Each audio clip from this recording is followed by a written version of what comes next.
இவங்களுடைய ஒரே ஒரு மைனஸ்ன்னு தேடி பார்த்தோம் அப்படின்னா, இவர்களுக்கு குருங்கிறவர் 8ஆம் வீட்டில் மறைந்திருக்கிறார். அது ஒரு அஷ்டம குரு அப்படின்னு சொல்லப்பட்டாலும் இப்போ அந்த குரு பகவான் இவர்களுக்கு அந்த இடத்தில் வக்ரம். அப்போ 8ஆம் இடத்தில் ஏற்படுத்தக்கூடிய அந்த முடக்கத்தை இவர்கள் உணர மாட்டார்கள். அது நடக்காது. இப்ப இது நாள் வரைக்கும் என்ன நடந்தது அப்படின்னா நிறைய பணத்தை, தனத்தை, வாய்ப்பை இவர்கள் மற்றவர்களுக்கு தூக்கி தூக்கி கொடுத்தார்கள். இவர்களிடம் இருந்து யாரெல்லாம் விஷயத்தை பெற்று கொண்டார்களோ அவர்களெல்லாம் சேர்ந்து கொஞ்சம் விருச்சிக ராசிக்காரர்களை மேலும் கொடுங்கள் கொடுங்கள் அப்படின்னு ஒரு மாதிரி கெடுத்தார்கள் அப்படின்னு தான் நாம் சொல்ல முடியும்.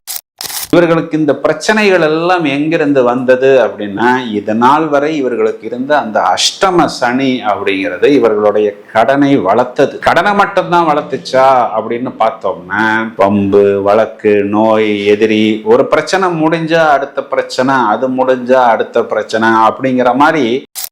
அப்போ இவர்களுக்கு அந்த அஷ்டம குரு அப்படிங்கிறதை இவர்கள் உணராமல் அந்த லாபத்தை எடுத்து கொண்டு பல பிரச்சனைகளை டக்கு டக்குன்னு தீர்ப்பார்கள். எப்போ தீர்ப்பார்கள் அப்படின்னா, அந்த பூரட்டாதிங்கிறது இங்க இவர்களுக்கு 2 5ஆம் பாவமாக வருகிறது. ஏன்னா அதன் அதிபதி குரு. 2ங்கிறது வருமானம் வருவது, 5ங்கிறது 6க்கு 12ன்னு சொல்லக்கூடிய இவர்களுடைய நோய், இவர்களுடைய எதிரி, கடன், வம்பு, வழக்கு பிரச்சனைகள் எல்லாம் படிப்படியாக உங்களுக்கு தீரக்கூடிய அமைப்பு அப்படின்னு தான் சொல்ல முடியும்.